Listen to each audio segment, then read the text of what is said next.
They say the Emperor protects, but they never tell you what he protects you from. I learned that lesson on my third deployment when the sky turned the color of infected wounds and the ground beneath our boots started screaming. My name is Trooper Cadius Vex, 3rd Regiment, Mordian Iron Guard, or it was. Names matter less now than the weight of what I carry, the memories that follow me through the dark between worlds, and the certainty that every sunrise could be my last. I have served the Imperium for 14 years, survived 18 major engagements, and watched 743 men die under my command. These numbers define me more than any name ever could. The recruitment officer who found me in the underhive of Morius Prime had clean hands and a pressed uniform. He spoke of glory, of service to the Golden Throne, of becoming something greater than the gutter-born scum I was. He lied about everything except the uniform. That at least was real. Everything else was propaganda designed to fill quotas and keep the meat grinder of war turning. Boot camp lasted 6 months. We learned to march in formation, to strip and clean a las gun in toxic rain, to follow orders without question, even when those orders made no sense. They broke us down first, stripping away whatever foolish notions we had about individuality, about choice, about the luxury of moral reasoning. Then they built us back up as soldiers, as instruments of the Emperor's will, as expendable assets in humanity's endless war for survival. I remember the first time I killed a man, not an orc, not a heretic, not some alien abomination. A man, imperial citizen, born under the same stars I was, raised on the same lies about duty and honor. He wore the uniform of the severe dominate, but underneath the rebel colors, he bled red like any of us. I put 3 lust rounds in his chest and watched the light fade from his eyes, and all I could think was how young he looked, how frightened. That was on Heathguard during the pacification campaign. We called it pacification because calling it what it really was would have been too honest. It was slaughter. Systematic, efficient, necessary slaughter of imperial citizens who had the audacity to believe they could govern themselves.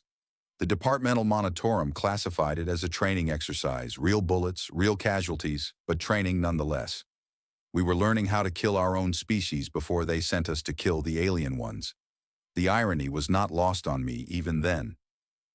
We spent our days executing men and women whose only crime was wanting freedom from the crushing weight of imperial bureaucracy, and our evenings listening to commissars lecture us about the sacred duty of protecting humanity from its enemies.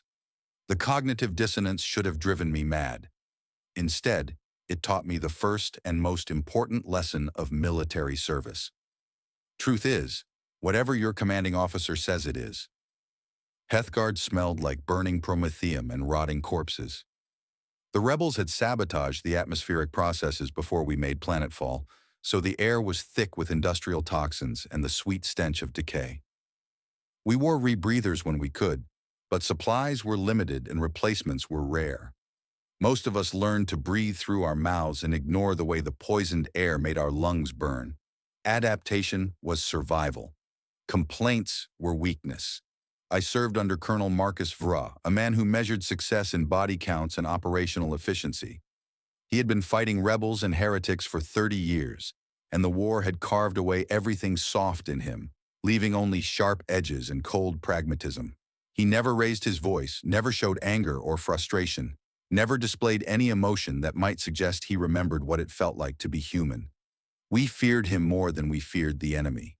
The enemy, at least, wanted to kill us quickly. Colonel Vra believed in discipline through exhaustion, in breaking men down until all they had left was their training and their fear of disappointing him. We marched 20 kilometers a day in full kit, slept 4 hours out of every 24, and ate field rations that tasted like recycled cardboard and synthetic protein. Those who complained were given extra duties. Those who complained twice were flogged. Those who complained a third time disappeared. I learned not to complain. The weapon they issued me was a Mark IV infantry las gun, serial number 7745 Delta Morius. I memorized that number along with its weight fully charged, the sound it made when the power pack was running low, the way the barrel heated up after sustained fire. That last gun became more familiar to me than my own face. I could field strip it blindfolded, recalibrate the focusing lens in complete darkness, and clear a jam while under heavy fire. It was the tool that kept me alive, and like any tool, It required constant maintenance and absolute respect. But tools break. Worker who had picked up a rifle when the rebellion started, when he saw my last gun's targeting beam settle on his chest, he did not beg for mercy or try to negotiate. He just closed his eyes and waited. I hesitated, not from compassion, but from a sudden, overwhelming sense of waste. Here was a young man who should have been learning a trade, starting a family, contributing to the stability of the Imperium. Instead, he was dying in a tunnel that reeked of industrial coolant and human excrement, killed by someone barely older than he was, for reasons that neither of us fully understood. The hesitation lasted maybe 3 seconds. Then, training took over, and I pulled the trigger. The last beam punched through his sternum and stopped his heart instantly. He died with his eyes closed, probably dreaming of home. That night, I lay in my bunk and tried to calculate how many people I had killed since arriving on Heathguard. Direct kills were easy to count. But what about the artillery strikes I had called in? The air support I had coordinated? The intelligence I had provided that led to successful raids? By any honest accounting, I was responsible for the deaths of dozens of people, most of whom I had never seen and would never know. The mathematics of war are simple. You kill the enemy before the enemy kills you. Everything else is philosophy, and philosophy is a luxury that soldiers cannot afford. I learned to stop counting, to stop questioning, to stop feeling anything more than the basic animal satisfaction of surviving another day. The alternative was madness, and madness was just another form of casualty. We spent 11 months on Heathguard, 11 months of urban warfare, counterinsurgency operations, and what the propaganda broadcasts called morale and welfare activities. The morale and welfare activities consisted of public executions, mass deportations, and the systematic destruction of anything that might serve as a symbol of local identity. We burned libraries, demolished monuments, and executed anyone found in possession of pre-rebellion historical documents. We were not just conquering a world, we were erasing its memory. By the time the campaign ended, Heathguard looked like a different planet. The cities were ruins. The population was either dead or relocated, and the industrial infrastructure was so thoroughly demolished that it would take decades to rebuild. The departmental Munitorum classified the operation as a complete success. We had achieved all strategic objectives with acceptable losses and minimal resource expenditure. The fact that we had effectively committed genocide was not mentioned in any official reports. I was promoted to Lance Corporal after Heathguard. The promotion came with a small increase in pay, the right to sleep in a slightly larger bunk, and the responsibility for ensuring that newer recruits did not make the same mistakes I had made. It also came with the knowledge that I was now invested in the system, that I had crossed a line that could not be uncrossed. I was no longer just following orders, I was giving them.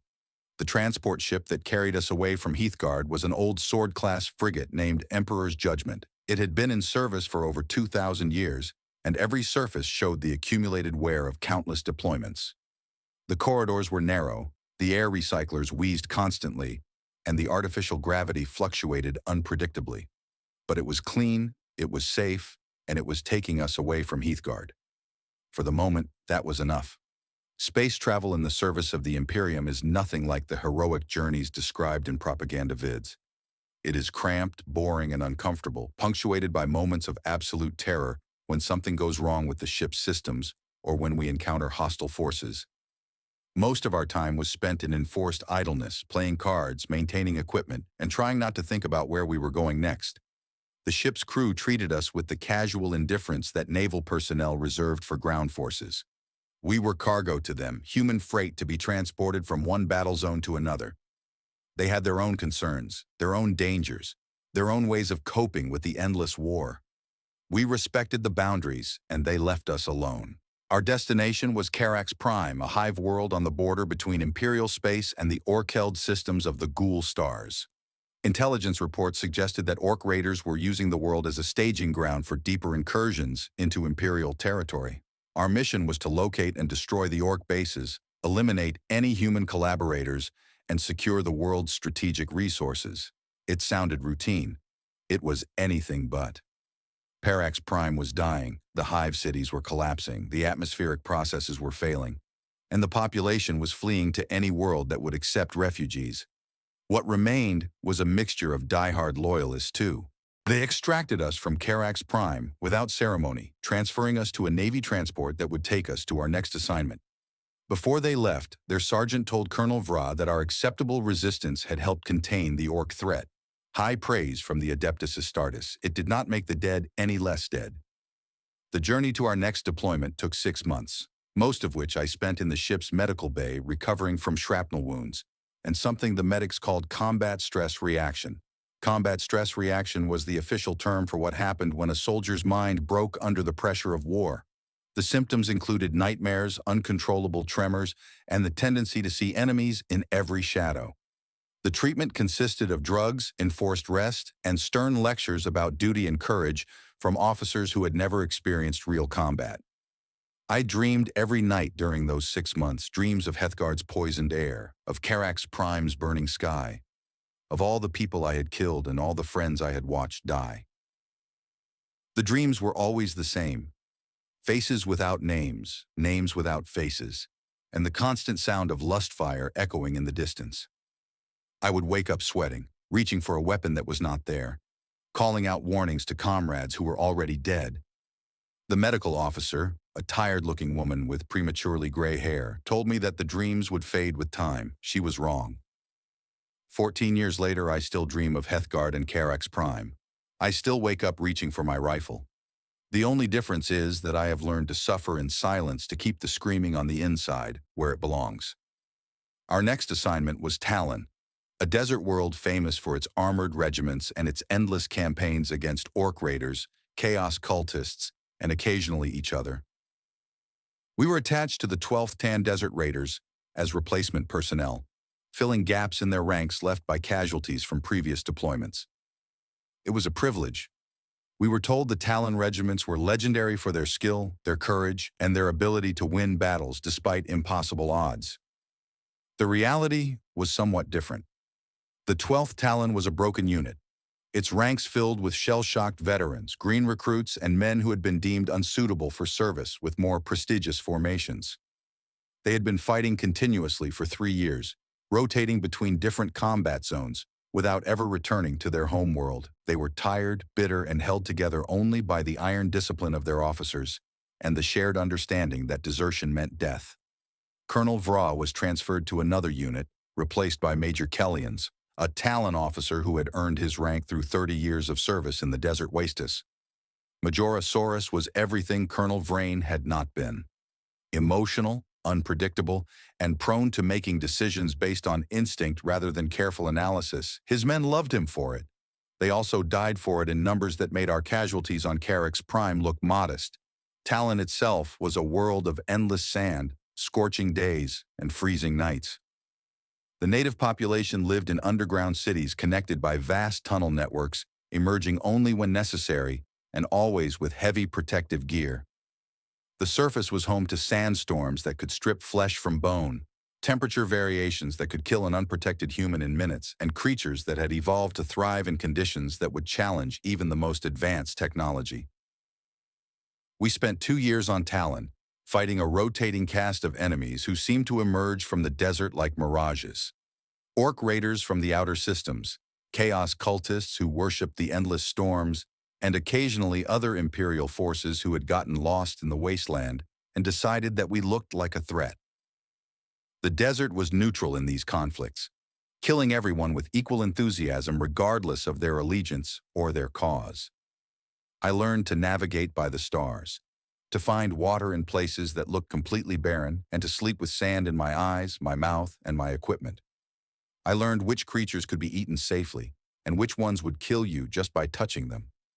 I learned to fight in conditions where visibility was measured in meters, and the only reliable landmarks were the burning wrecks of vehicles that had failed to make it through the latest storm. Most importantly, I learned that survival was not about being strong or brave or clever. Survival was about being lucky, and luck was a finite resource that had to be carefully hoarded and judiciously spent. Every day I survived was a day closer to the moment when my luck would run out. The only question was whether that moment would come during combat, during a sandstorm, or during one of the long marches across the empty wasteland between one objective and the next. The fighting on Talon followed a predictable pattern, and lying to grieving parents was just another part of a soldier's job. The Chaos Cultists were the worst enemies we faced on Talon. The orcs were dangerous but predictable, motivated by simple bloodlust and a desire for violence. The cultists were human, which meant they could think, plan, and anticipate our tactics. They were also completely insane, driven by religious fervor to commit acts that defied both reason and basic human decency. Fighting them was like fighting a nightmare given form. They used the desert against us, poisoning water sources, setting traps in seemingly safe locations, and spreading disease through abandoned settlements. They turned captured Imperial personnel into living bombs, mind-wiped slaves who would detonate explosive devices when they encountered friendly forces. They sacrificed entire communities to summon demons, creatures from the warp that existed only to spread pain and terror. I saw my first daemon during our 18th month on Talon. We were investigating reports of cultist activity in an abandoned mining settlement, following up on intelligence that proved to be entirely accurate for once. The cultists were there along with something else, something that should not have existed in any universe governed by rational physical laws. It looked like a man if men were 3 meters tall and made of shadow and malice. It moved through our defensive positions like smoke, ignoring last fire and explosive rounds as if they were gentle breezes. When it touched a man, that man would scream once and then collapse. His life force drained away in seconds. When it spoke, which it did rarely, its voice sounded like breaking glass and distant thunder. We eventually killed it, though killed might not be the right word for what we did. We poured enough concentrated fire into its approximate location that it became unstable, losing cohesion and fading back into whatever realm had spawned it. The process took 4 hours, cost us 37 men, and left the survivors with nightmares that would last for years, but we had won technically, and technical victories were all that mattered in official reports. The daemon's presence had corrupted everything within a 5-kilometer radius. Plants withered and died. Animals fled or turned savage. And the very air felt thick with malevolent energy. We were ordered to evacuate the entire region and call down an orbital bombardment to cleanse the area. 6 months later, the soil was still sterile. The water was still toxic, and sensitive equipment would malfunction if brought too close to the impact zone. That was the moment I truly understood what we were fighting. Not just orcs or rebels or alien species competing for the same resources. We were fighting the universe itself, holding back forces that wanted to remake reality according to principles that would destroy everything human, everything rational, everything decent. The Imperium was not perfect, but it was sane, and sanity was the most precious thing in a galaxy gone mad. We were rotated off Talon after 2 years of continuous deployment. 2 years of sand, heat, and endless warfare had left us physically exhausted and mentally scarred, but we had done our duty. The regiment's casualty reports showed an 87% turnover rate, meaning that fewer than 1 man in 10 had survived the entire deployment. By Imperial Guard standards, that was considered acceptable. Our next assignment was ship duty, serving as security personnel aboard Navy vessels patrolling the Outer Rim territories. It sounded like a vacation after Talon, and in some ways it was. We had regular meals, clean water, and sleeping quarters that were actually enclosed. We also had regular gravity, recycled air that did not taste like sand, and the comforting knowledge that the ship's void shields would protect us from most conventional weapons. Ship duty was also mind-numbingly boring. We spent months at a time traveling between star systems, our only responsibilities being guard duty, weapons maintenance, and the occasional boarding action when we encountered suspicious vessels. Most of our time was spent in enforced idleness, reading old books, playing cards, and trying not to think about what would happen when we reached our destination. The Imperial Navy operated on different principles than the Guard. Navy personnel were professionals trained for specific technical roles and expected to serve for decades rather than the few years that most guardsmen survived. They looked down on us as temporary passengers necessary for certain types of operations, but not really part of the ship's crew. The feeling was mutual. They fought their battles from a distance using technology and tactics that we barely understood. We preferred our enemies close enough to see their faces. I served aboard 3 different ships during my tour of naval duty. The Righteous Fury, a grand cruiser that patrolled the shipping lanes between major hive worlds, the Emperor's Wrath, a battle cruiser that hunted